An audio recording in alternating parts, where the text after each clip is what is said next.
As most of you know already, a teaser trailer for Predator Badlands had recently been released, and the fandom is really noisy right now. There is a stark divide between the ones that love the new Predator design and the ones that really don't. So here in this video we will take a look at the differences between this new Yautja and the original, and then go on to explain why this Badlands hunter looks so different compared to the first one and also to the rest. Let's get to it. Let's begin with detailing out the differences between the original Predator's appearance and this new one. So let us start with size. See, the jungle hunter, the city hunter, greyback, wolf and most of the others, including the feral, are all around 7 feet or more. Well, excluding the upgrade Predator and the Viking one that was seen in Killer of Killers. Both of these behemoths stand around 10 feet or 3 meters tall. But one thing they all share in common is them, the Predators, being taller than a human, at least compared to a normal sized man. This new Predator, however, who goes by the name Deg, the first ever in the movie universe to have a personal name, looks to be only around 6 feet tall or somewhere around there, give or take a few inches, nowhere close to even 2 meters or 6 feet and a half. Then we come to the skin and color tone. While the original has a pale brownish grey skin color with black spots, very detailed, Deg has a brown-orange skin tone with a lot of wrinkles and skin bumps. The skin also looks to be kinda dry and rubbery, with a lot of visible bulging scales, and lacks the alien-like moisture and stickiness, the look of the original. But instead, it seems to be more like the feral predator of prey. This Badlands Predator also seems to lack a distinctive trait that is seen in all others, and that is the lack of the small quills that grow on the face and head. These give the Predators a strangely insectoid element.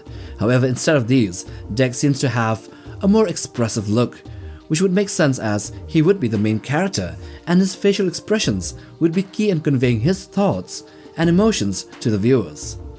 Then the biggest difference here, which has caused quite an uproar and a ruckus in the AVP community, is the head design. While the original Predator has a very large head crest, with the dreadlocks emerging right behind the crest or that large forehead, the new one has it growing on the top of the skull.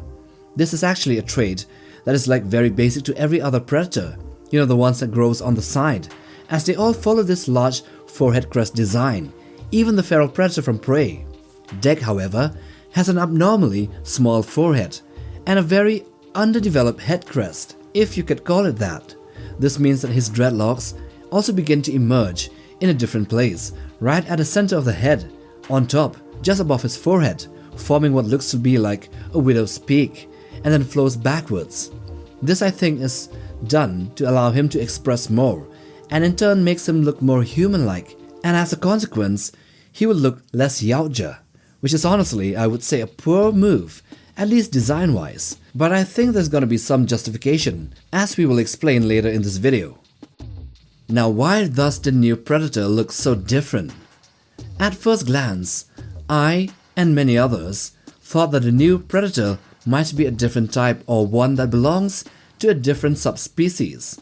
Like the feral Predator from Prey or the super predators from the Predators 2010 movie that are all different to the jungle hunters. And that's understandable, since he does look pretty different from the ones seen before. And judging by the skin texture and tone, he might actually be from an arid region of his planet, maybe somewhere from the same region as the feral Predator is.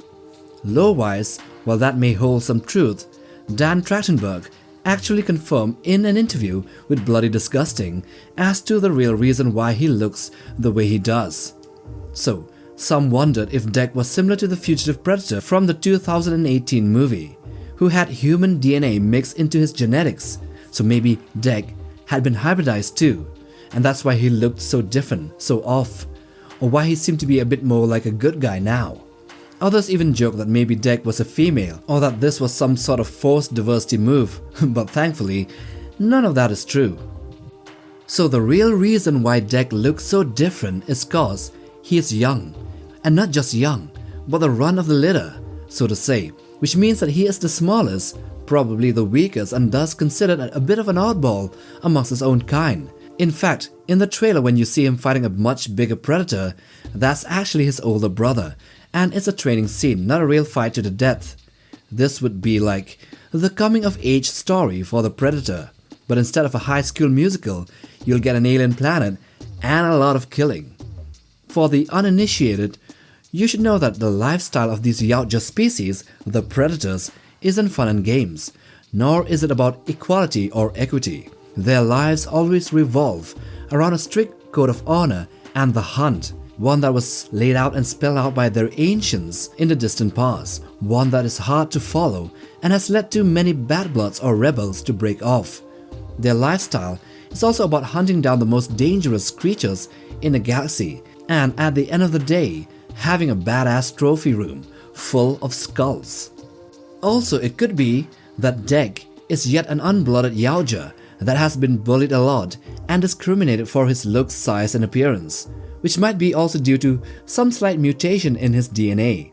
So, the real reason to his strange appearance when compared to the original and many others might be due to three things. 1. He is really young and unblooded. 2. He is of a different race or a subspecies. And 3. He has a recessive genetic mutation that makes him the run of the litter or the tribe. Thus, the story here will thus presumably revolve around him going through the blooding ritual. Like I said, a coming-of-age story. It'll be him wanting to prove himself, especially to his father and his entire clan, that he has what it takes to be the ultimate killer. For this, he will likely overcompensate and would choose to go on one of the most dangerous planets, one that is named Kalisk, or nicknamed the Death Planet. He will go on a hunt there to bring down that large monster that was seen or teased at the end of the trailer. Now, if you're wondering what I think personally about Badlands, here are my final thoughts. Let's just end this with what I like and dislike about this new Predator movie, at least the trailer and its concept. I'll try to be balanced here. Firstly, the entire concept of Badlands looks and feels awesome and actually cinematic, and so under Dan Trachtenberg, I think it'll turn out to be a great movie. I do like that it's the first time we head out into the future as humanity, and yet even here the Predator exists, still deadlier and still more technologically advanced than us. Although the gap has been narrowed down, I like the fact that we will get to see the homeworld of these creatures, Yautja Prime, and then discover their way of life and maybe even hear their proper language, which has been designed by the same guy behind the Na'vi language in Avatar. I love alien worlds too, and murderous alien creatures, which are out to kill you, so that's a bonus. But like many out there, I really don't like the looks of the new Predator. I get it, he is the run of the litter and the odd one out, which might be due to some recessive genes or mutation, or maybe the plot to make us, feel with him, to empathize with the new protagonist. But the lack of the head crest really gets to me, as well as the size. And like most of the Predator fandom, I yearn for those horror and suspenseful elements to be reintegrated into this storyline, the things that made the original and the Predator 2 movie so awesome. Also, I feel a bit uneasy with the introduction of Weyland-Yutani here, and therefore setting the stage for another AVP. And the reason why I feel this way is not that I don't want them to be in the same universe, it's cause the AVP experiment almost killed the franchise 18 years ago, and I don't want to repeat.